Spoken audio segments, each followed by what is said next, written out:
Nós vamos conhecer ou trabalhar o tema Conhecendo Melhor o Meu Salvador. Conhecendo melhor o meu Salvador. É o tema que demos de uma maneira genérica para a sala, mas que aponta exatamente para aquilo que nós temos como expectativa. A nossa expectativa é, na medida em que estudamos a Escritura, conhecer mais detalhes a respeito de Deus e o que isso tem a ver com a nossa vida. Não só o conhecimento, não é simplesmente trazer a informação, mas o que isso atinge a minha vida.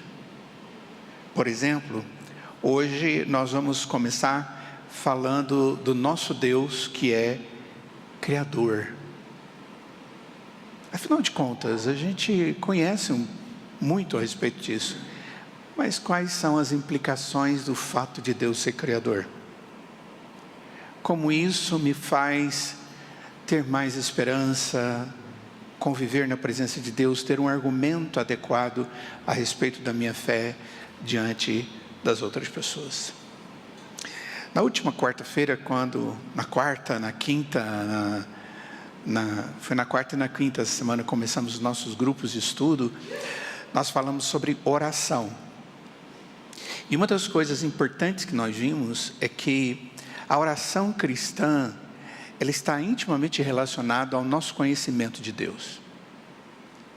Se nós não sabemos quem é Deus, o que Ele é, o que Ele faz, as suas promessas e tudo mais, a nossa oração, ela fica meio sem sentido. Mas na medida em que eu vou conhecendo e tendo comunhão com esse Deus que eu conheço, essa intimidade se expressa através da oração. Então observe bem, um dos aspectos do conhecimento de Deus, ela influencia, por exemplo, na minha vida de comunhão com Deus, na minha oração. E hoje o nosso objetivo é falar a respeito do Deus Criador. E antes disso nós vamos orar, vamos pedir a Deus que nos conduza. Senhor, nós somos tão gratos por esse dia tão especial. Ó Deus, gratos porque nós podemos ver os nossos amados, podemos estar no local onde o Senhor nos deu para que façamos isso. E queremos pedir, Senhor, que o Senhor edifique a Tua igreja com a Tua palavra. Que o entendimento dos atos do Senhor, ó Pai, nos aproxime do Senhor. Fortaleça-nos, ó Pai, na fé, no conhecimento do Senhor e no desejo de honrá-lo e bendizê-lo. Em nome de Jesus. Amém. Alguém se lembra qual é o primeiro verso da Bíblia? Isso, muito bem. No princípio, criou Deus os céus e a terra. Esse é o primeiro verso que nós encontramos nas Sagradas Escrituras. Essa é a primeira informação que a Bíblia nos traz a respeito de Deus. Eu acho muito interessante porque o texto bíblico, ele não começa dizendo assim: olha, quero dizer para vocês que existe um Deus, Deus é verdadeiro, vocês precisam acreditar num Deus que é verdadeiro e tudo mais. A Bíblia, ela parte do pressuposto de que Deus existe. Ela não está em momento algum preocupada em defender essa máxima. Esse ponto máximo. Ela parte do pressuposto de que tudo aquilo que é dito na Escritura sobre Deus é verdadeiro, porque Ele é Deus. Então, quando nós nos aproximamos da Escritura, eu preciso, antes de mais nada, saber: Deus é Deus verdadeiro, é Deus existente, é Deus eterno, está em todo lugar, Ele é perfeito. E eu posso falar a respeito de várias características a respeito desse nosso Deus, várias mesmo. E estas informações, elas vão se ajuntando para que nós conheçamos a Deus. E a primeira delas é: Deus é Criador. E o que nós vamos tratar é exatamente as informações desse pequeno verso, que é o primeiro da Escritura, mas importantíssimo verso, porque ele dá para nós significado para a leitura da Bíblia.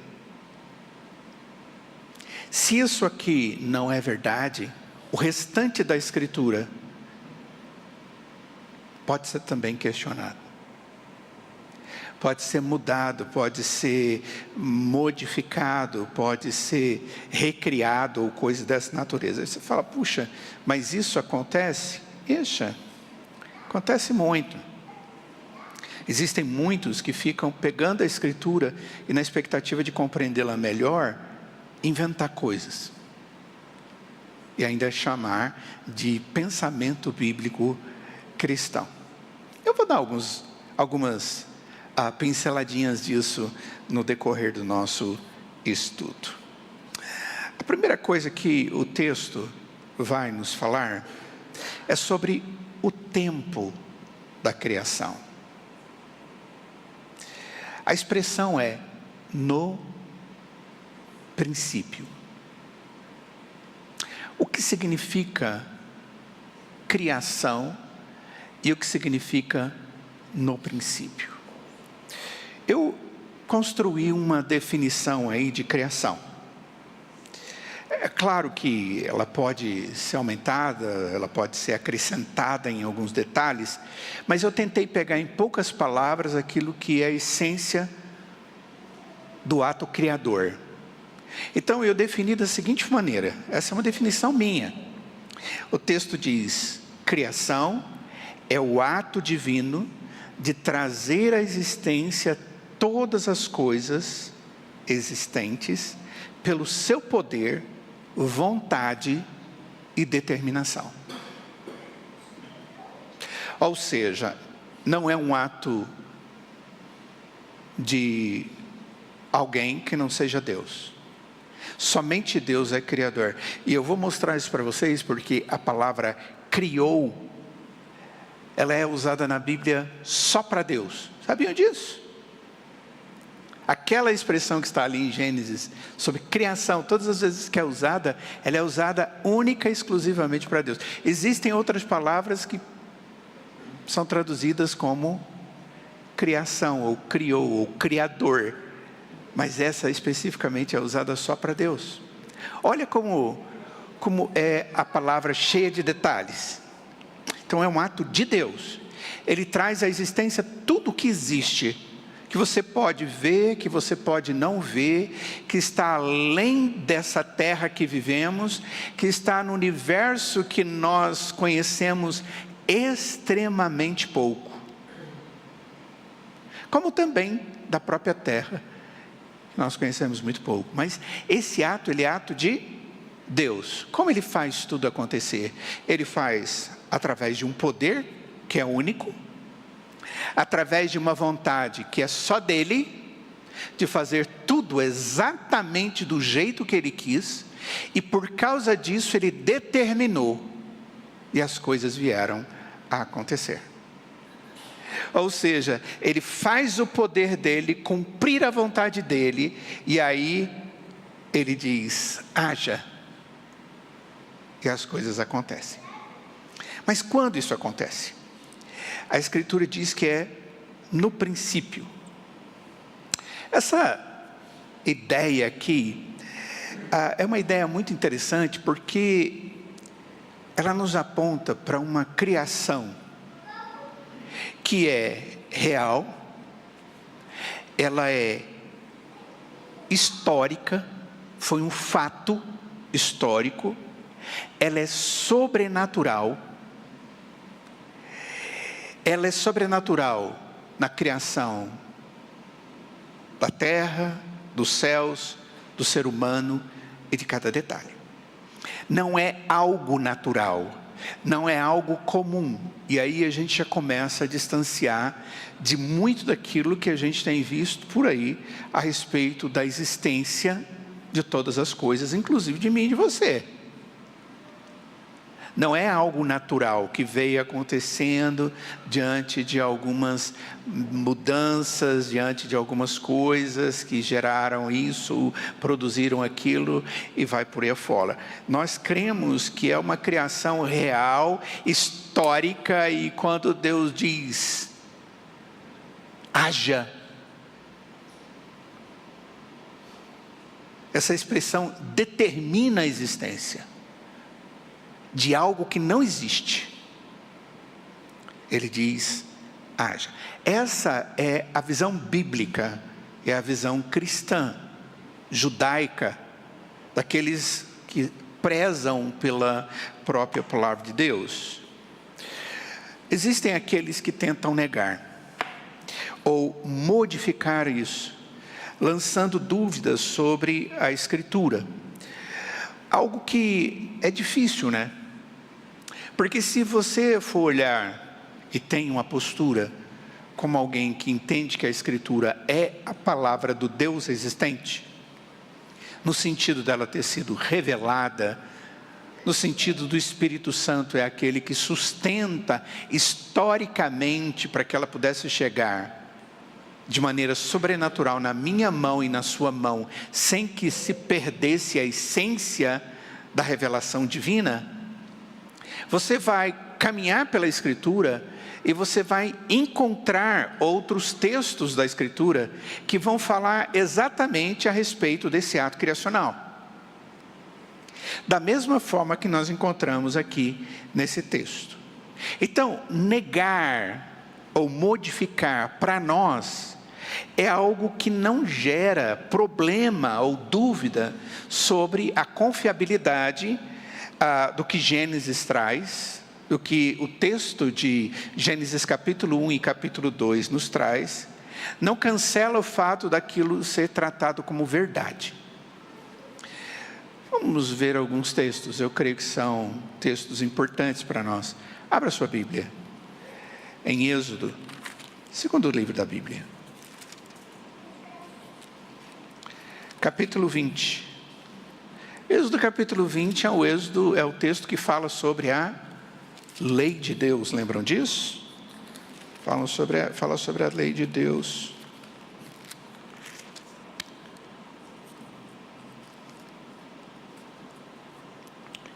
Olha só o que diz aí no meio do decálogo. Porque em 6 dias fez o Senhor os céus e a terra, o mar e tudo o que neles há, e ao 7º dia descansou. Por isso o Senhor abençoou o dia de sábado e o santificou. Observe que é uma afirmação bem semelhante àquela que nós encontramos lá em Gênesis capítulo 1, verso 1.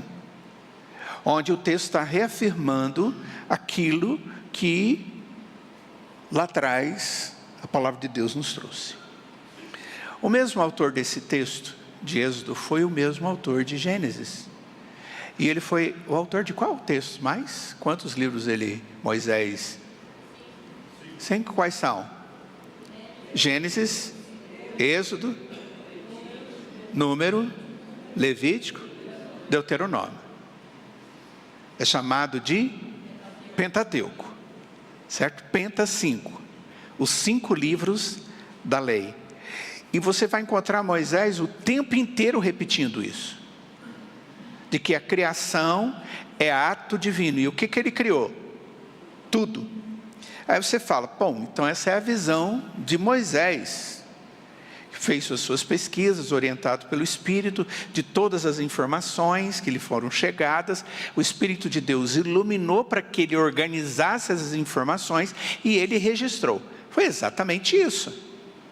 Aí você pode dizer, mas ele ali colocou uma pitadinha pessoal a respeito do que ele entende de criação. Não é bem assim.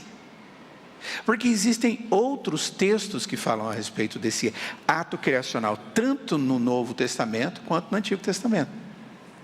O próprio Senhor Jesus, ele se refere ao ato de Deus ter criado todas as coisas.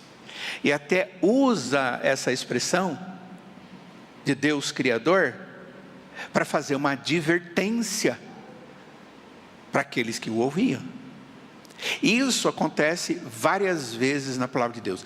Paulo era mestre em fazer isso. Ele advertia as pessoas, por exemplo, para oração, para santidade, para a honra de uns para os outros, o valor do indivíduo, porque ele trata, olha, porque tudo é obra da criação de Deus.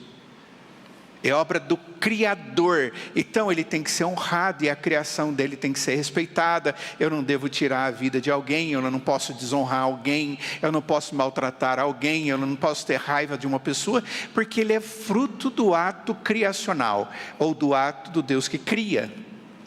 Observa como que, na medida em que a gente vai entendendo certos aspectos da palavra, ela vai nos levando a certas posturas. O fato de Deus ser criador nos faz ter vários comportamentos para com Ele e para com a própria criação. Isso se refere a nós, como também ao mundo criado. Nós, como igreja, como povo de Deus, nós temos responsabilidade com a criação. Quando Deus cria Adão, no capítulo 2, nós vemos detalhes, final do capítulo 1 e capítulo 2, nós vemos detalhes ali, a respeito da criação, e como Deus chega para Adão e diz, olha, você vai cuidar dessa natureza que eu criei. Deus dá para ele uma responsabilidade administrativa, ele é o gerente de Deus, é o co-gerente de Deus.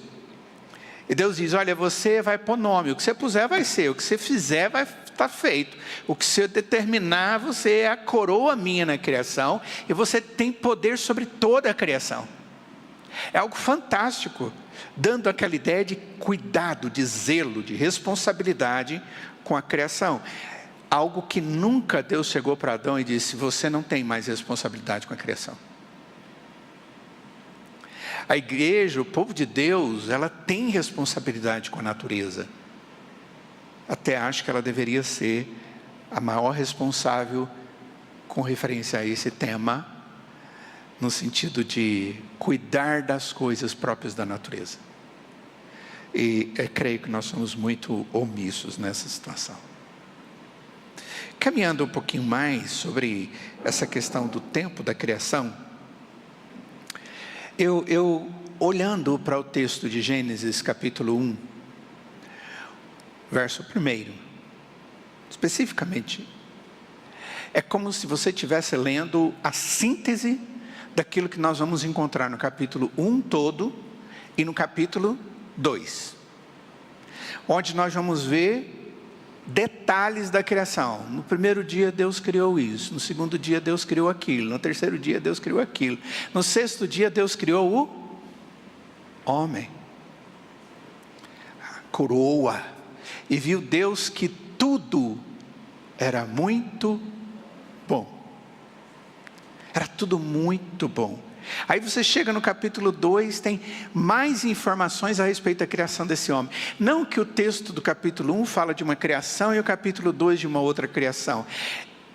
É, na verdade, um aumentar de informações. Porque mostra a criação do sexo masculino e depois da mulher do sexo feminino. Mas ambos são seres da mesma espécie. Mas são detalhes. Então, o capítulo 1, verso 1, é a síntese. Criou Deus os céus e a terra. Tudo. É a manchete do jornal. É aquilo que depois vai ser dito com todos os detalhes. Quando você se assenta para ouvir um jornal, vem as manchetes. E a manchete que eles querem dar ênfase, aquela matéria que eles querem firmar, eles vão falar dela durante o jornal inteiro, e ela vai ser a última matéria. No próximo bloco, ainda falaremos, e aí no final, tchum, certo? É uma técnica de informação interessante. Deus usou essa técnica, ela é de Deus. Ele começa trazendo-nos a síntese e depois ele traz o detalhamento da criação, inclusive do homem e da mulher. Então, essas palavras da Bíblia, elas vão ser o alicerce do entendimento da nossa fé. Por quê? Porque nessas palavras existem afirmações que são fundamentais para a religião cristã. Primeiro, ela define Deus, ela define a necessidade de entender que é Ele que é o Criador de todas as coisas, segundo a sua vontade, segundo o seu poder, segundo a sua determinação. E quem fez tudo isso, fez no princípio, ou seja, antes não tinha nada, a não ser Deus, que é pré-existente, que é eterno, que não precisa de nada nem ninguém para existir. Deus não precisava dessa criação para ser Deus. Isso é algo muito interessante. Não sei se você já pensou nisso, mas Deus já se bastava. Você se basta? Não, o homem tem vontade disso. Não depender de nada nem ninguém. Concorda comigo? O mínimo que você depende de alguém é tudo que você quer na vida. Você vive para isso. Mas o único que é assim é Deus. Ele é autoexistente. E Ele é independente. Ele não precisa de você. Ele não precisa da criação para Ele ser Deus. Mas Ele, no seu propósito eterno, Ele resolve fazer a criação. Mas a criação é para a glória dEle. Então, quando o texto diz, no princípio criou Deus, ela está falando de coisas que são importantes. No princípio das coisas, mas já existia um Deus, que criou, que já existia. Ele fez isso inaugurando a existência das coisas criadas. Não a existência dele, mas das coisas criadas. Ali o tempo começa a ser contado. Até ali não tinha tempo. Até ali era a eternidade. Só a eternidade. Mas a partir do momento que Deus cria, ali começa a se contar. E aí fala-se a respeito de dia, de mudança do dia para a noite, e fala dessa situação toda que faz parte do ato criacional. Deus fez tudo isso para o nosso bem. Então, estas palavras, elas nos levam a crer de maneira muito real num Deus que é eterno, que em um momento fez as coisas e fez todas as coisas pela vontade dele, e esse Deus, ele é único. Agora mesmo nós vamos falar sobre a palavra que está aqui, é Deus, é a palavra Elohim. Bereshit bara Elohim. No princípio, criou Deus. Essas são as expressões hebraicas que nós encontramos e que é traduzida aqui com 4 palavras. Se você perguntar para mim, você crê que o relato da Bíblia é legítimo? Eu confesso a você que creio. Tem quem não crê? Ixi! Teorias são muitas. Eu não vou tratar delas aqui hoje. Eu teria condição de fazê-lo, porque nesses últimos dias, nessa última semana, eu estudei demais a respeito sobre a criação, sobre esse tema.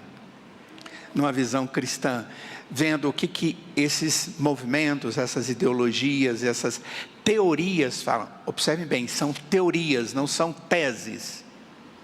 Teoria é aquilo que não se pode provar. Tese é aquilo que se defende e prova. São teorias. Sugestões. Podem até ter alguns elementos, mas ela não tem como provar. Aí você fala, mas isso aqui também é teoria. A grande diferença é que isso aqui faz parte de um conjunto de informações, onde elas estão ligadas a outros atos divinos, que acabam atingindo a nossa vida. E que você tem condição plena de dizer, isso é verdade. Deus agiu no meu coração. Deus curou. Deus fez um milagre. Deus transformou a minha vida. Deus me deu entendimento, fortaleceu a minha alma, me deu consolo na hora da necessidade. Deus, ou seja, você tem condição de ver que todas as informações que a Escritura traz, elas são verídicas. E aí você chega na informação a respeito da criação e diz, apesar da Bíblia, em todos os seus aspectos, falar a verdade, sobre a criação eu tenho um porém. É algo estranho. Então, se você questionar-me, você crê que o relato bíblico é o relato legítimo?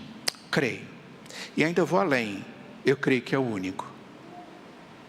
É o único relato bíblico, é o único relato legítimo da criação, que me leva a crer. Isso não quer dizer que eu não olho para o resto. Tem alguns pensamentos, por exemplo, vou só dar uma ideiazinha assim, um pitaco para vocês. Né? O texto aí de Gênesis, volta lá no capítulo 1, verso 1. Tem muito cristão que vai falar sobre isso.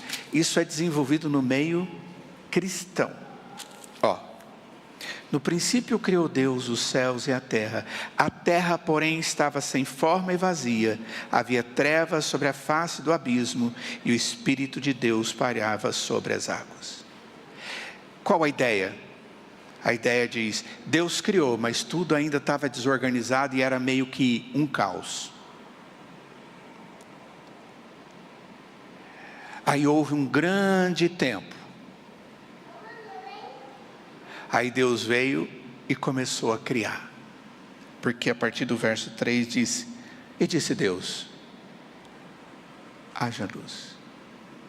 Então, dentro desse verso de número 2, existem várias teorias. E uma delas é aquela que fica na expectativa de dar uma ideia de evolução e não criação. Ou seja, Deus criou as coisas e depois essas coisas se organizaram, e quando ele fala haja, é porque essas coisas já se organizaram e aí aconteceu. Você tira de Deus esse ato direto, que nós chamamos de ex nihilo, esse ato de fiat, esse ato de, onde ele diz, haja. Então, existem muitos pensamentos. Você conhece a de Darwin. E eu poderia falar de muitas outras que são chamadas de teístas, ou seja, de uma linguagem como a nossa, que crê no Deus transcendente e imanente. Só que eles vão tentar conciliar uma coisa com a outra. O que eu posso te dizer? A princípio, baseado no que eu creio na Escritura como um todo, é que esse é um legítimo relato da criação. E vou tratar dessa forma aqui no nosso estudo. Então, quando o texto agora vai para a palavra criou, no princípio criou Deus o céu e a terra. Essa palavra criar é a palavra bara, Bereshit bara, Elohim. Bara, ela é usada no Antigo Testamento para se referir única e exclusivamente, como eu lhes disse, para a atividade de Deus. Do ato quando Deus cria. Esse é o ato de bara. Essa expressão é hebraica. Por favor, Isaías capítulo 40. Profeta Isaías capítulo 40. Verso 26.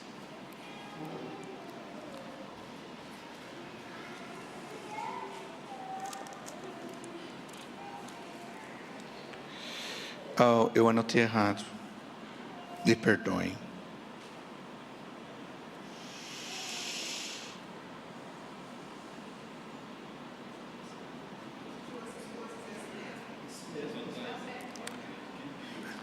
Pode ler para mim? É porque eu abri Jeremias aqui. Por favor, é Isaías.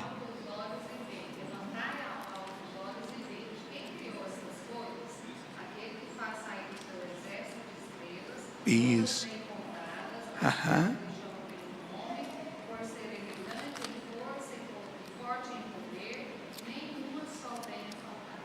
Quem criou todas estas coisas?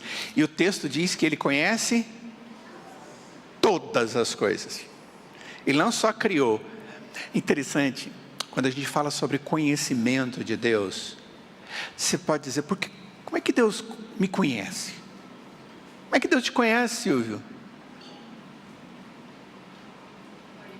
Como é que Deus te conhece, minha querida? Ele te conhece porque você é obra dele. E todos os detalhes da sua existência dependem do ato dele. Se ele tirar a mão que te sustenta com vida, sabe o que acontece? Você morre. Você deixa de existir. Então a minha existência é a existência segundo Deus, que me conhece e me sustenta a existência. Ontem eu estava falando com o Bruno e com a Carol, que estavam louvando a Deus pela vida deles, pelo aniversário. O Bruno fez 40 anos, gente. E carinha, né?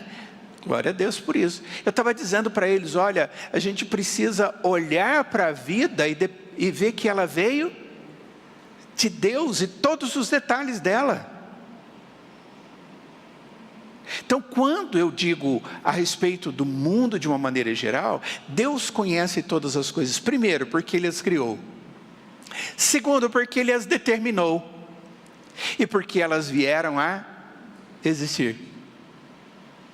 Então, tudo isso aponta para um Deus que não é pego de surpresa.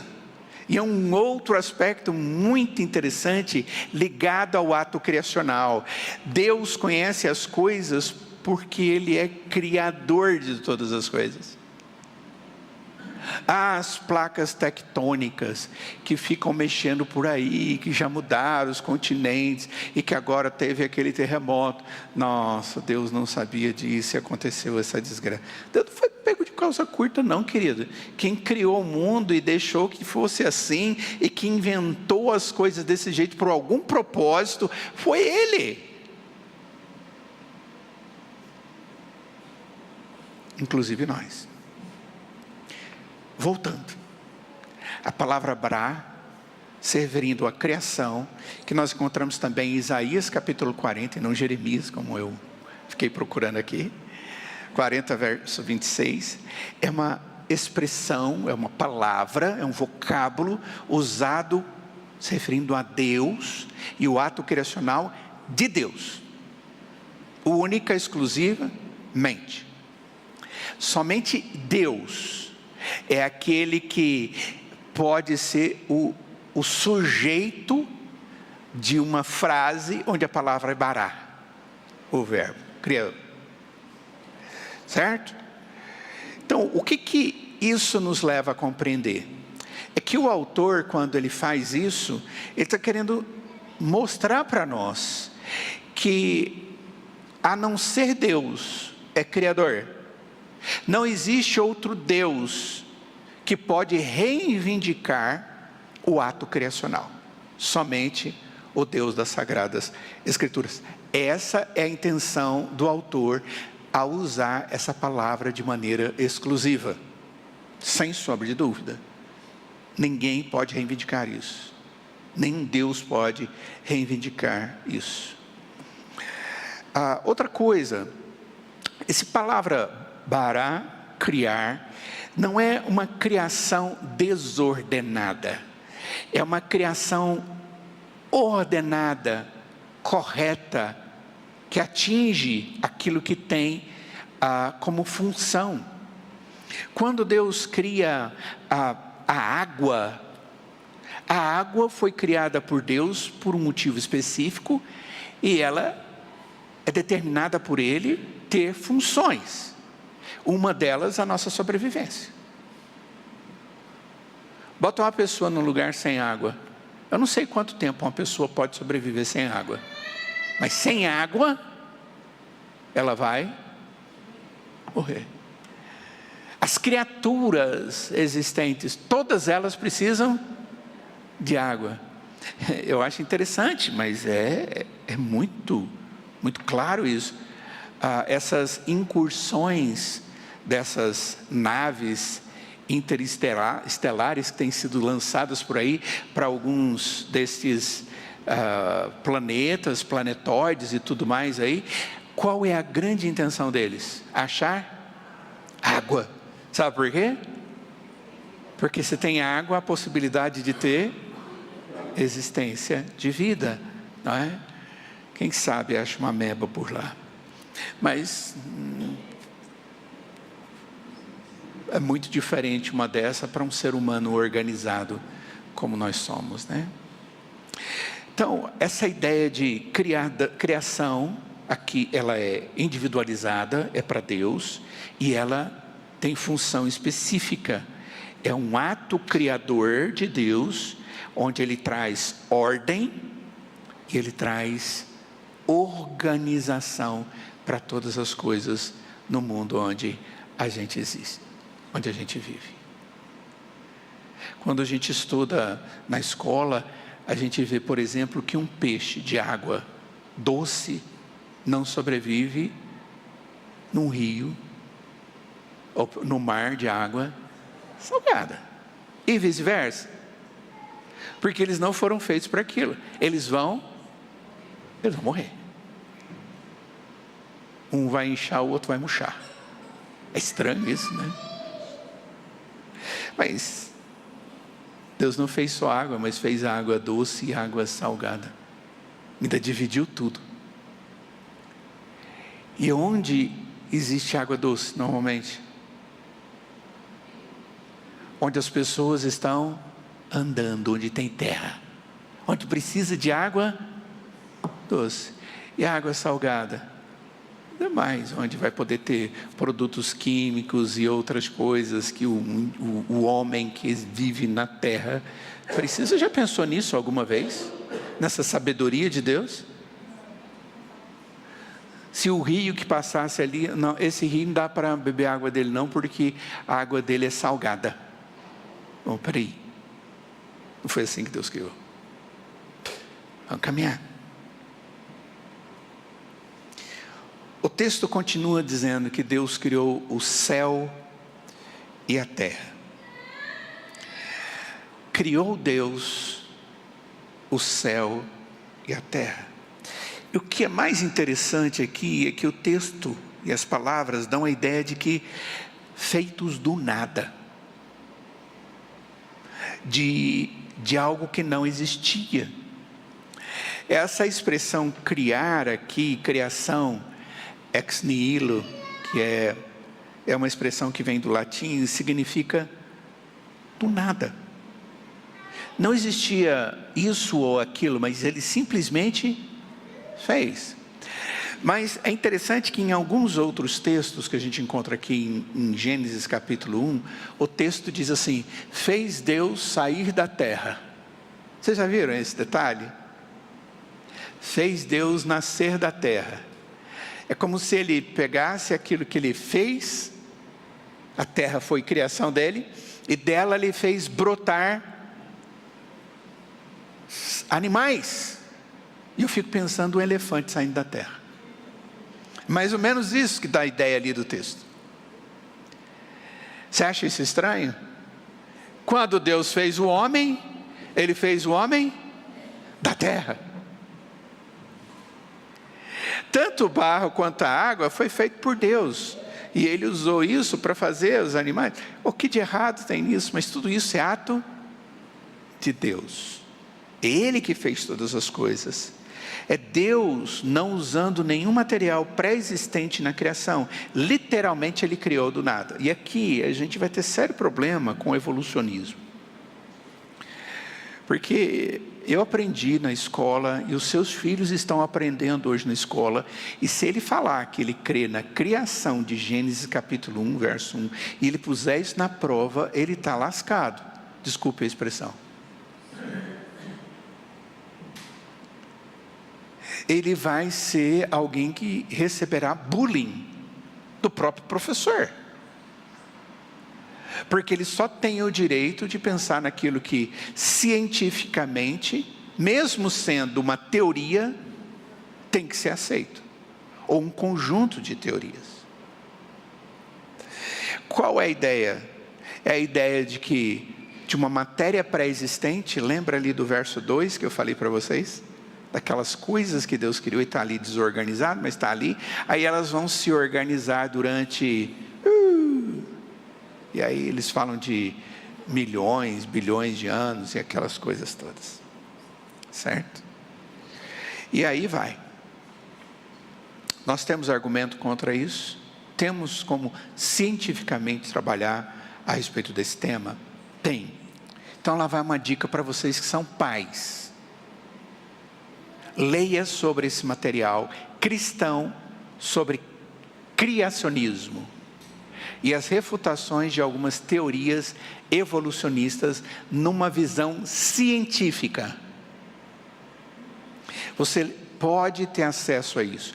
Por exemplo, nós temos um cientista brasileiro que já trabalhou na NASA, chamado Adalto Lourenço Batista. Leia os materiais dele. Ele é fera. Ele já foi em vários programas de televisão no Brasil para falar a respeito desse tema, sobre a criação. Adalto Lourenço. Tá? Nós temos alguns outros escritores e que temos literatura em português. Tá? Uma delas se chama Nancy Pearcey. Eu tive a oportunidade de conhecê-la quando ela veio ao Brasil alguns anos atrás, de comer com ela, de almoçar, jantar com ela, e ir de São Paulo para Campinas, e ver ela falando a respeito do ato criacional de Deus. Muito interessante. Ela é uma professora da Universidade de Boston. Queridos, existe muito estudo cristão que trata a respeito desse assunto. Não deixe o seu filho órfão nessa matéria dentro da escola e da universidade. Ele pode ter argumentos excelentes. Por quê? Porque existem argumentos excelentes. Tá certo? Estão ouvindo o que eu estou dizendo? Principalmente na universidade, eu vejo muito jovem crente ficando completamente confuso. Você foi para a universidade, sabe do que eu estou falando. Leia o material antes de passar para o seu filho. Pois bem, tudo bem até aqui? Estou eu caminhando, né? E já vou parar. Oi. Acho que uma consequência muito séria. Tem um microfone aí à disposição para a gente poder usar?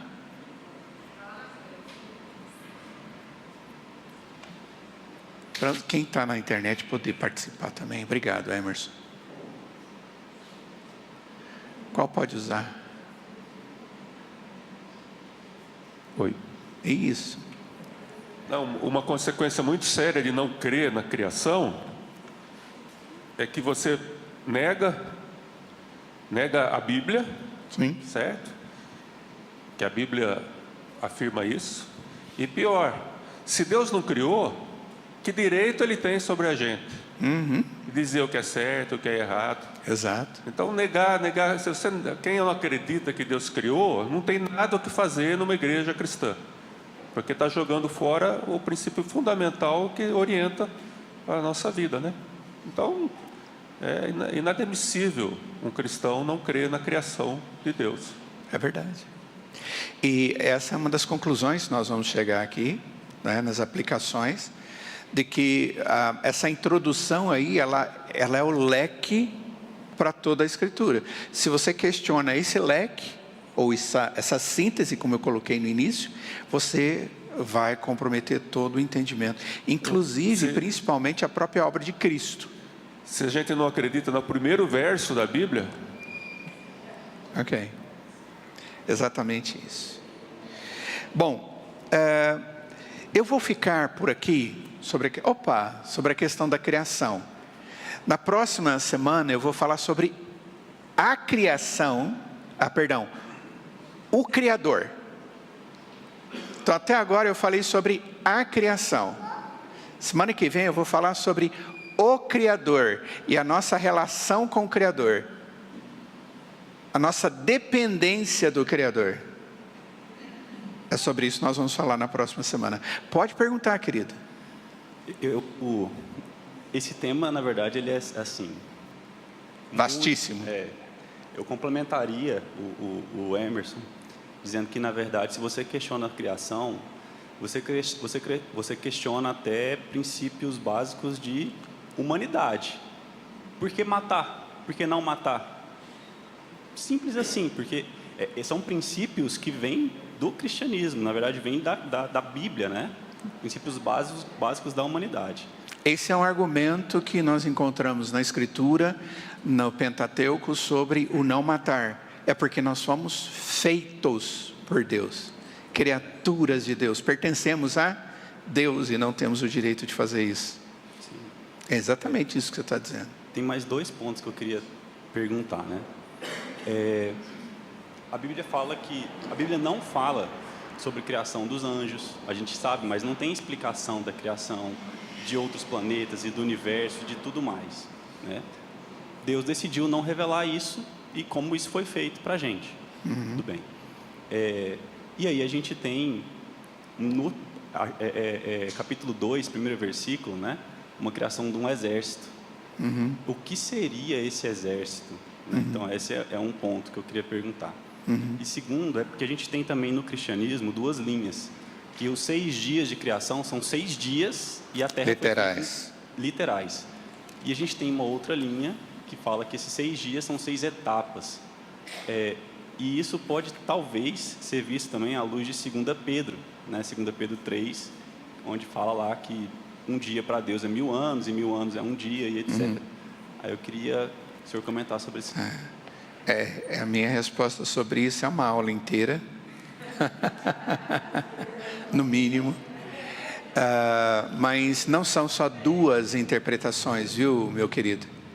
Sobre esse tema tem várias interpretações, não são só 2. Algumas são bem interessantes, são apoiadas por questões da ciência na área das pesquisas e descobertas de animais antigos e tudo mais, né? Existem, então, várias respostas para dizer.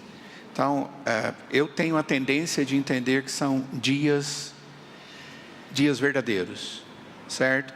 Então, entre a criação até nós, temos entre 4 e 5 mil anos de tudo isso. E tem como argumentar cientificamente a respeito desse assunto. Adalto Lourenço, ele faz, num dos livros dele, uma argumentação científica fabulosa a respeito desse assunto. Como tudo começou. Só que ele não tem só um, ele tem alguns. Isso.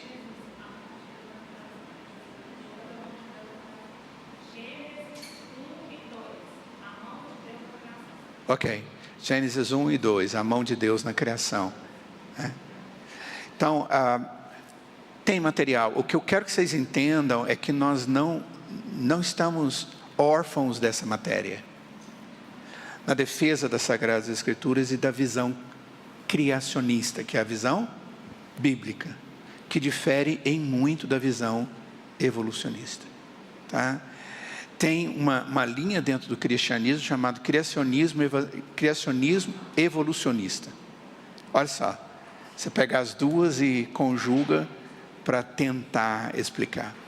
Esse não é o meu alvo específico aqui na sala, é mais apresentar um Deus Criador que fez, segundo a vontade dEle, que vivia a sua plenitude eternamente. Ele determinou e todas as coisas vieram a acontecer. E o que significa isso para nós hoje? Ter esse Criador, depender desse Criador, como Ele se relaciona com a sua criação. Porque a gente vive num mundo onde Deus não tem sido considerado como aquele que tem poder sobre as coisas e poder sobre as vidas, onde as pessoas estão tendenciosas a viverem a individualidade e a autossuficiência. A doutrina da criação divina, ela quebra isso. E uma das coisas mais gostosas que existem no cristianismo é poder conhecer a Deus e poder depender dEle. Eu vejo algumas músicas e eu não gosto muito delas, eu confesso a vocês, porque dá uma ideia muito humana da nossa relação com Deus. Mas aquela ideia de que eu posso chegar diante de Deus e sentir o abraço de Deus, em alguns momentos, me sentar no colo de Deus, eu não gosto disso não, porque não expressa aquilo que dá, mas simbolicamente, quando eu creio no Deus verdadeiro, que criou todas as coisas e que faz tudo existir e depender dEle, me dá essa sensação daquele que zela pela sua criação, que cuida muito da sua criação. E eu quero concluir dizendo o seguinte, eu tenho em casa 2 cachorrinhos,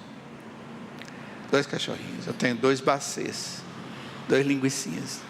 De anjo eles não têm nada.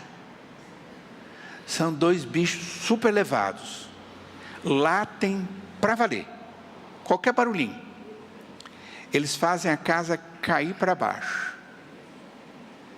Mas a gente cuida deles com o maior cuidado. E se tem alguma coisa, a gente vai atrás para cuidar deles. E eles não foram criados por nós, simplesmente conseguimos eles de alguma forma. Todos 2 nós ganhamos, alguns compram. Se a gente tem esse tipo de zelo por esses animaizinhos, e eu vou colocar agora de uma forma mais profunda, eu conheço alguém, tenho empatia por essa pessoa, acho bonita essa pessoa, peço para namorar com essa pessoa, eu noivo com essa pessoa, eu caso com essa pessoa, eu cuido dessa pessoa, e essa pessoa, quando ela alegra, eu alegro, quando ela chora, eu choro, quando ela ganha, eu ganho, quando ela perde, eu perco, e tudo tem a ver com nós. E os nossos filhos. Eu fico imaginando a relação de Deus com tudo que é criado, é muito mais profunda do que essa relação pequena e imperfeita que nós temos com a criação, como nós fomos criados. Quando isso aconteceu? No princípio. Não tinha nada, não existia nada antes, a não ser o Deus triuno. No princípio Deus criou. Ele criou. A palavra criação é do nada. Ele fez sobrenaturalmente tudo vir a existir. Essa expressão dá a exclusividade. E Ele é o único Criador. Essa foi nossa primeira aula de escola dominical. Semana que vem vamos conhecer um pouquinho mais o nosso Criador. Vamos orar?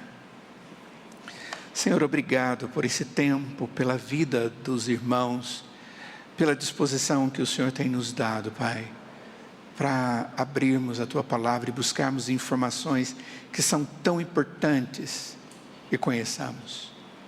Dê-nos prazer, ó Pai, de depender do nosso Criador, de saber, ó Deus, que o Senhor olha para nós, não só como criaturas, mas criaturas amadas, escolhidas para uma comunhão santa com o Senhor, para sermos salvos através do Teu Filho, o Deus Filho. Ó Deus, louvado seja o Senhor, nos dê um dia abençoado, nos prepare para o culto dessa noite, um culto especial de adoração, de glorificação ao Senhor, culto de Santa Ceia, onde teremos uma comunhão especial contigo e com os nossos irmãos. Prepara-nos espiritualmente, Pai, fortalece a nossa vida, em nome de Jesus.